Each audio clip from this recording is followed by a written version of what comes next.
The CryEngine 3 is an all-in-one game development solution. We're licensing it to different developers that are developing all sorts of different games, not just first-person shooters, things like adventure games, arena shooters, MMOs even. So there's a lot of new features that are supporting those sort of things, but really we're getting all our features from the development of Crysis 2. So being able to work on multi-platforms for the developers is a really, really strong development tool.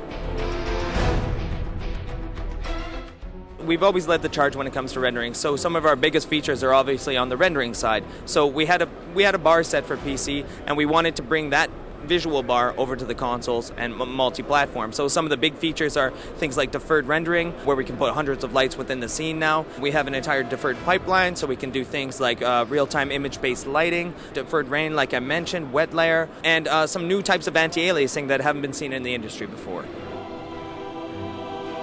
In Crysis 1, we set the bar when it came to procedural destruction on vegetation, so we're setting the bar even higher when it comes to Crysis 2. So we have things like entire buildings coming down, pillars, concrete, all these procedural destructions combined with glass and pre-baked destruction of these large buildings and such. So I mean, it's a really interactive experience for the player. They're throwing boxes, they're blowing up canisters, all these physics are happening at the same time, and it's never slowing down the game, which is really powerful.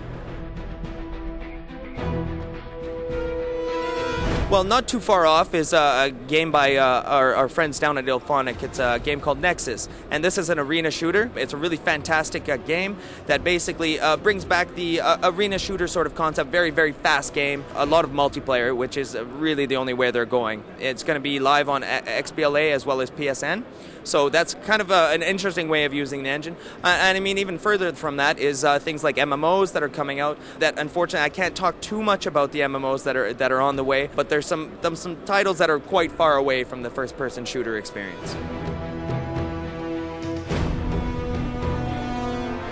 The most interesting thing, I think, right now is the cinematics tools that we're releasing. We're actually running a video here at GDC, and we've just recently released it on Game Trailers. It shows a lot of the cinematic tools that we actually use, not only for our cutscenes, but as the movie industry starts getting involved into the real-time application of all these gaming technologies. One of the more interesting features about that was this live mocap acting. So what this gives the ability to do is that we're actually running the editor, and we have a mocap actor actually walking around doing all these things, and we can see him doing that within the actual world. But further to that, he's actually interacting physically with these things. So he moves his arm, and it actually brushes through the branches, and we get touch bending away from the vegetation. So his character in the world is still interacting with things. It's a really exciting application of the technology. So to pick up an eval of the CryEngine, you can hit mycryengine.com and apply for an evaluation. You can be using it right away afterwards. And later on this summer, we plan to release a free version of the CryEngine available to PC users. And they can get more information at mycryengine.com. Achieved with CryEngine 3.